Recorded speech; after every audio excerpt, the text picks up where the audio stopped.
Have you ever wondered what secrets hide behind a stranger's grief, or what unexpected connection might be waiting in the shadows of someone else's loss? In the misty mountains of Asheville, North Carolina, where autumn leaves whisper stories that most people are too busy to hear, there was a woman who specialized in farewells, not in saying them, in orchestrating them for others. Her name was Maya Collins, and she had perfected the art of invisibility long before it became her profession. "Some people arrange flowers," she once told her 6-year-old daughter. "I arrange goodbyes, but this isn't just a story about a funeral. This is about what happens when someone who spent years making herself smaller suddenly sees herself reflected in the grief of one of the most powerful men in the state." It began with an email that arrived at precisely 7 a.m. on a Thursday in December. Urgent, private service required, budget unlimited. The sender, Julian Thorne, the reclusive CEO whose name graced buildings but whose face rarely appeared in photographs. The subject, his wife Catherine, dead at 36 from a sudden stroke. What Maya couldn't possibly know as she opened that email was that in 3 days' time, she would accidentally glimpse words never meant for her eyes. Words that would mirror her own hidden pain so perfectly that she would risk her job to transform a stranger's regret into something neither of them expected. They say the most dangerous thing you can do with pain is to keep it locked away. But what happens when two people recognize their own carefully buried regrets in each other? This is the story of an email sent by mistake, of a funeral planned with precision but executed with heart, and of how sometimes it takes a final goodbye to create the possibility of a new beginning. Listen closely, because the most important messages often come from the most unexpected places, even from those we've lost. And sometimes healing begins not when we learn to say goodbye, but when we finally learn how to say the things we never could when it mattered most. Maya Collins moved through life like someone carrying invisible weights. At 31, she balanced her daughter's school schedule with part-time work at Mountain Pines Memorial Home, a small funeral parlor nestled between ancient trees and forgotten promises. "I chose this job because I don't have to talk much," she once told her 6-year-old daughter Lily while braiding her hair before school. "Just listen carefully." The truth was simpler. It paid enough to keep their small apartment warm and the refrigerator stocked, if only barely. 3 years after her divorce, Maya still navigated life as if walking on broken glass. Her ex-husband had left for someone more ambitious, his parting words a wound that refused to heal. Now she lived in the in-between spaces, too proud for assistance, too stretched for comfort. Every morning she dropped Lily at school with a kiss and a promise that someday things would be better. Every evening she helped with homework. At their kitchen table, a yard sale find with wobbly legs stabilized by folded paper. In between she arranged flowers, coordinated music selections, and wrote obituaries that somehow captured entire lives in 200 words. That Thursday morning in December carried the chill of mountain air and unexpected change. Her boss, Mr. Hoffman, appeared at her cubicle clutching a notepad, his grey eyebrows drawn together in concentration. "Maya, we have a special assignment," he said, voice lowered though no one else sat nearby. "No standard paperwork, no public announcement. Client wants complete discretion." He hesitated, eyes darting to the ceiling before settling back on her. "The budget is unlimited." The client was Julian Thorne, CEO of Horizon Properties, a name Maya recognized from business magazines in her dentist's waiting room. His wife, Catherine Thorne, had died suddenly of a stroke at 36. No press release, no announcement, just a quiet email requesting a service worthy of her, but kept private from the world. "Why me?" Maya asked, tucking a strand of hair behind her ear, a nervous habit from childhood. Mr. Hoffman adjusted his glasses. He specifically requested someone who would focus on the details, not the person behind them. What Julian Thorne couldn't know was that Maya had perfected the art of invisibility long before being assigned his wife's funeral. That evening, after tucking Lily into bed with promises of weekend pancakes, Maya opened her laptop to find the first email from Julian Thorne. formal, detached, with bullet points of requirements. White peonies, Catherine's favorite. A string quartet playing Chopin's nocturnes, no speeches longer than 3 minutes, no religious symbolism, unless specifically from Emily Dickinson's. Poetry. It read like a business proposal rather than a husband's farewell to his wife. Maya's reply was equally professional. She would honor his wishes. She would remain invisible. It was, after all, what she did best. Have you ever kept words unsaid, only to wish you'd spoken them sooner? What do you think Maya will discover in Julian's private email that connects so deeply to her own past? Share your thoughts below and stay with us for the next part of this journey, where an accidental glimpse into someone else's grief might just change everything. For 2 weeks, Maya and Julian communicated solely through carefully crafted emails. His messages arrived precisely at 7 a.m. each morning, hers sent each evening after Lily fell asleep, the blue light of her laptop screen the only illumination. In their small living room, white peonies in December proved challenging. "They'll need to be specially imported," she wrote. "The cost will be substantial." "Cost is irrelevant," came his reply. No pleasantries, no emotion, just 3 words and an electronic signature. "For the string quartet," she suggested. "Local musicians from the Asheville Symphony. They're excellent," she wrote, "but have limited availability during holiday season." "Reschedule whatever conflicts," he responded. "Compensation will be adjusted accordingly." Maya found herself studying these messages for clues about the man behind them, a powerful CEO organizing his wife's funeral with spreadsheet precision, yet insisting on details only someone who truly knew her would value. Peonies that matched a shade in an old photograph, Chopin's nocturnes played exactly as recorded in a concert they'd attended, poetry by Mary Oliver marked in a book they'd shared. "He must have loved her," Maya told her daughter one evening as Lily colored at the kitchen table, then immediately regretted bringing work home. Lily looked up from her drawings, crayon poised mid-air. "Then why does he sound so cold in his emails?" she asked, surprising Maya with her perception. "He sounds like my math teacher giving instructions." Out of the mouths of babes, Maya thought. During the day, Maya worked methodically through Julian's requirements. She sourced the exact cream-colored cardstock for programs, found musicians who could perform the specific arrangement of Chopin, located a supplier for white peonies despite the season. At home, she created a memorial board that would stand by the entrance, in loving memory of Catherine Claire Thorne. She selected photographs Julian had sent. Catherine laughing on a beach, reading in a window seat, receiving an award at a charity gala. Beautiful, accomplished, loved. "What was she like, Mom?"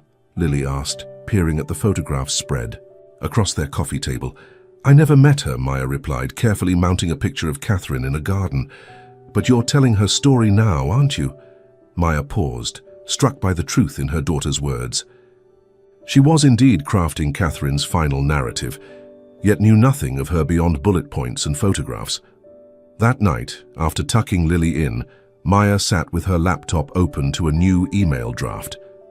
Against her better judgment, she typed, "First, Thorne, to better honor Catherine's memory, could you share something about her that wouldn't be in her biography? Something that made her unique to you?" She hesitated, cursor hovering over the send button. Too personal, too intrusive, unprofessional. She moved to delete it, then stopped. This wasn't about satisfying her curiosity. It was about doing justice to a life that deserved more than perfect arrangements and cold precision. She pressed send, then immediately regretted it. Too late to unsend. His reply came at midnight, not 7 a.m. "She collected vintage typewriters. She left notes on my pillow when we argued. She believed stargazing should be mandatory education. She forgave too easily." 4 sentences. More humanity than all previous communications combined. Maya read them again and again, feeling the contours of a man emerging from behind the corporate facade. She fell asleep with the laptop still open, dreaming of typewriter keys and distant stars. The next morning, Julian's regular 7 a.m. email arrived, as if the midnight message had never happened. "Please confirm final headcount by noon today," Maya replied professionally, but added at the end, "The typewriter collection, would it be appropriate to incorporate this element into the memorial somehow?" "No," came the immediate response. Then, 5 minutes later, a second email. Yes, if it can be done tastefully, there's a 1942 Remington that was her favorite. Progress, Maya thought. Small but significant. 3 days before the funeral, Maya was finalizing the memorial display at the funeral home. The white peonies had arrived, perfect despite the season. The memorial board stood ready, Catherine's life displayed in carefully selected moments. The musicians had confirmed the program of nocturnes. Maya sat at her desk, reviewing final details when an email notification appeared. From Julian Thorne, subject line, "Draft do not send." She should have deleted it unread. Professional ethics demanded it. Instead, her finger clicked, opening what wasn't meant for her eyes. Catherine, if there were a way to send this where you are, I would. 38 years of building empires, and I never learned how to say what matters. You deserved a better husband than me, one who came home for anniversaries instead of sending gifts, one who said, "Thank you for the 1,000 ways you made life bearable." One who noticed when you stopped leaving notes on my pillow. I built walls with meetings and conferences and deals. You built bridges with patience and understanding I never deserved. Now the house echoes. I keep expecting to hear your typewriter keys in the study, that peculiar rhythm that meant you were creating something beautiful. Last night I sat there until dawn, waiting for a sound that won't come again. The business magazines call me successful. What a hollow word. You knew better. You saw the scared boy from South Boston still hiding behind acquisitions and mergers. I'm sorry I never told you how much I needed that sound. I'm sorry I was always building something else instead of us. You deserved better than the man I was. I hope you knew anyway, Julian. Maya's tears fell before she realized she was crying. Not for Julian's loss, but because 3 years ago, she had written almost these exact words in her journal after her husband left, about being inadequate, about failing to communicate, about regrets that came too late. You deserved better than the woman I was.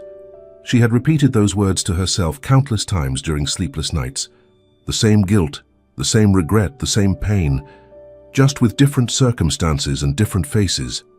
She closed the email, feeling like an intruder in someone's private cathedral of grief. But something had shifted irrevocably. The CEO, with unlimited resources, was in that moment no different from her, just another human being struggling to make peace with words unsaid. That night, after Lily fell asleep, Maya sat on their small balcony despite the cold, watching her breath form clouds in the winter air. The stars shone with painful clarity, and she thought of Catherine Thorne, who believed stargazing should be mandatory education. Maya abandoned her carefully crafted plans for Catherine's funeral. Instead, she began designing something entirely different. Not just a goodbye, but a final thank you from a husband to his wife.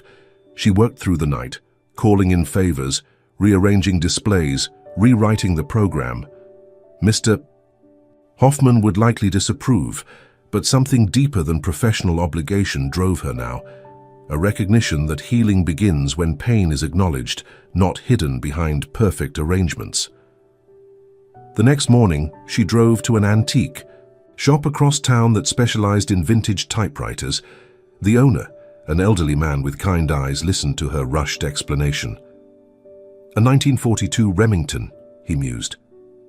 "I have one that needs work, but it's functional. For a funeral. You say for a final love letter," Maya corrected. The day of Catherine Thorne's funeral arrived with gentle snowfall that hushed the world outside Mountain Pines Memorial Home. Instead of the traditional somber entrance with a closed casket, guests encountered a gallery of moments celebrating Catherine's life. Each photograph was paired with a handwritten note explaining its significance. The day Catherine taught neighborhood children about constellations, Catherine's first published poem. The camping trip, where Catherine identified 32 bird species by their calls alone. Maya had worked through the night to transform the service. Instead of formal arrangements with white peonies, she had created small clusters of the flowers, interspersed with tiny twinkling lights, reminiscent of stars. The effect transformed the typically somber space into something that felt alive. With memory, Julian arrived exactly 15 minutes early, impeccably dressed in a black suit that seemed to emphasize his isolation. He moved through the display slowly, touching frames with fingertips that trembled slightly. The corporate mask had slipped, revealing a man unmoored by grief. When he reached the final photograph, Catherine laughing on their wedding day, he found a sealed envelope with his name written in unfamiliar handwriting. Inside was a simple card. From Catherine's typewriter collection, I selected her 1942 Remington. On it, I've typed all the things you shared about her. Her kindness, her passion for stars, her forgiveness, her love of poetry. Not as a memorial, but as a celebration of what stays with us when someone leaves. Some things can't be unsaid, only transformed. Thank you for letting us honor her completely, Maya Collins. Julian found the typewriter in the main room, surrounded by white peonies and tiny lights that mimicked the stars Catherine had loved. The paper loaded in it contained everything he'd told Maya about Catherine, but arranged as poetry. His broken thoughts transformed into something beautiful.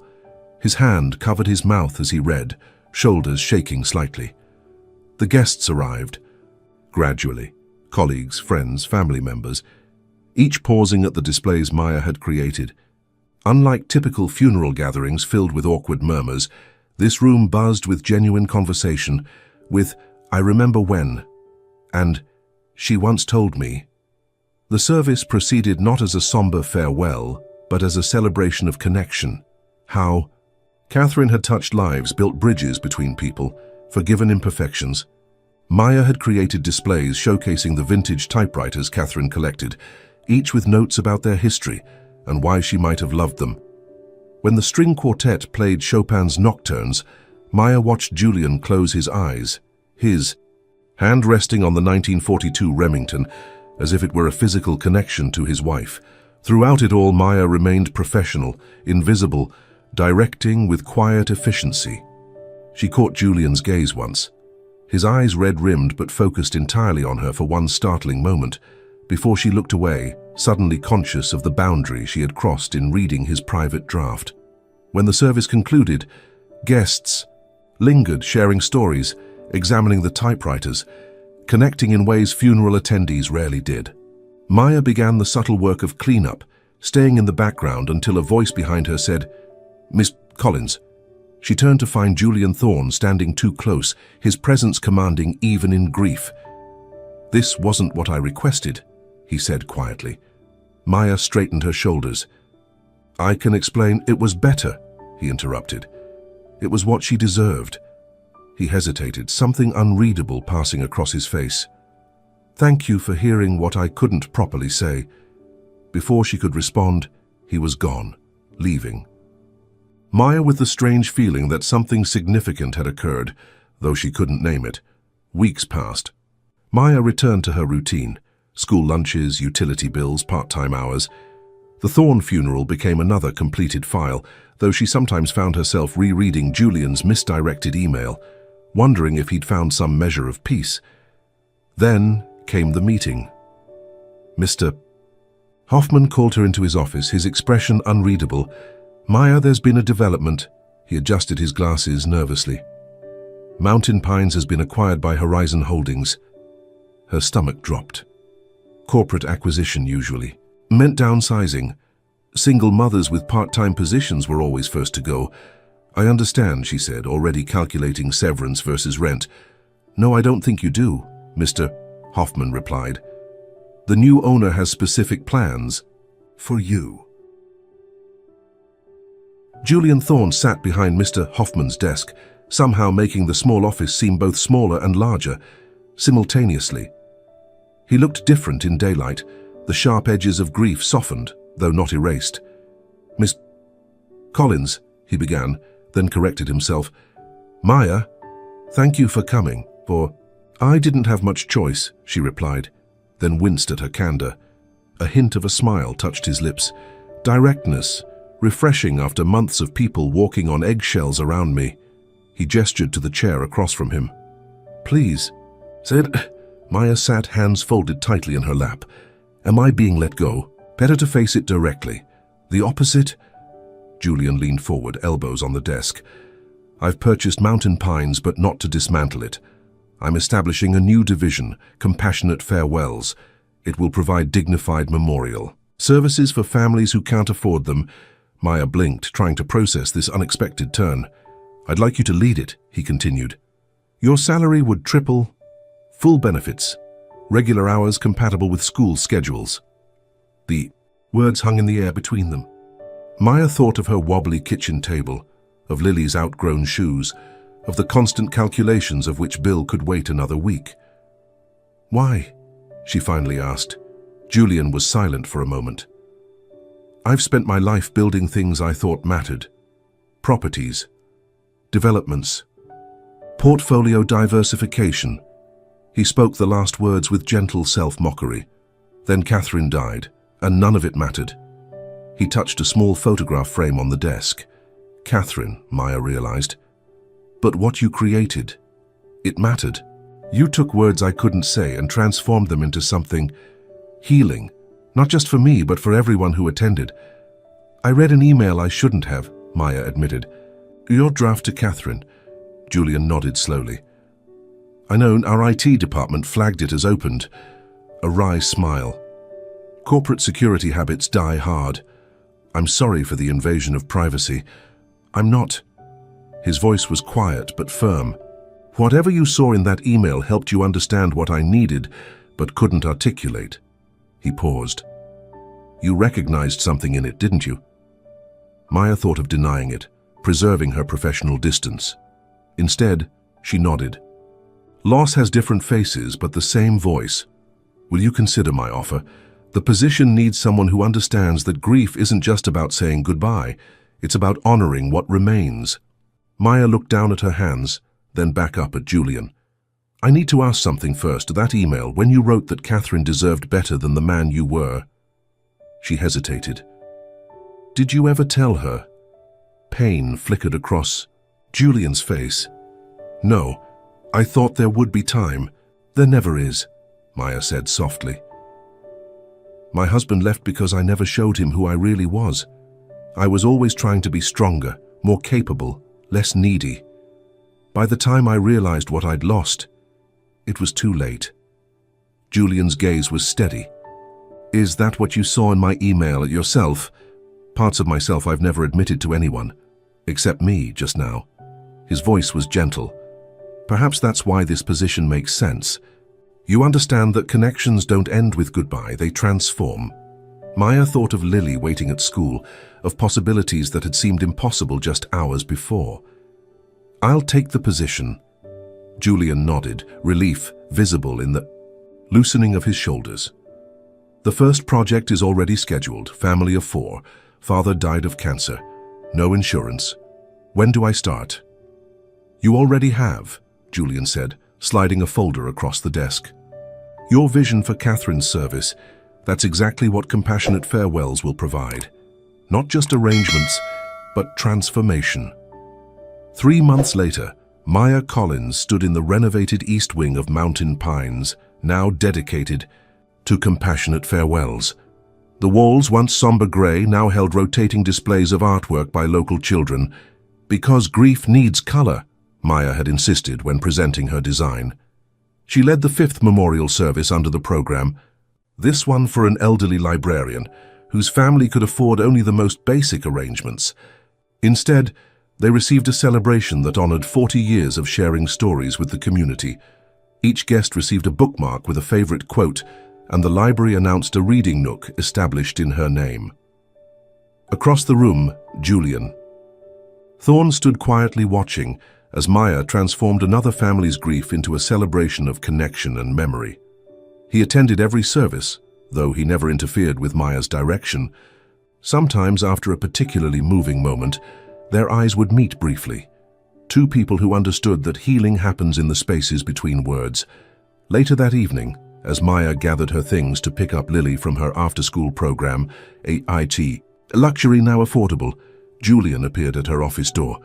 That was beautiful today, he said. The story circle idea. Catherine would have loved that. Maya smiled. I think so too. I wanted to show you something. He held out an envelope. It arrived this morning.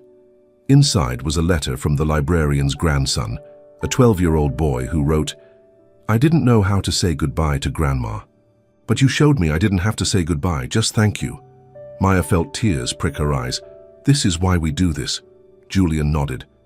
"This is why you do this. I just provide the resources." "No," Maya said firmly. "You provide. Something much more important. You understand the cost of words unsaid."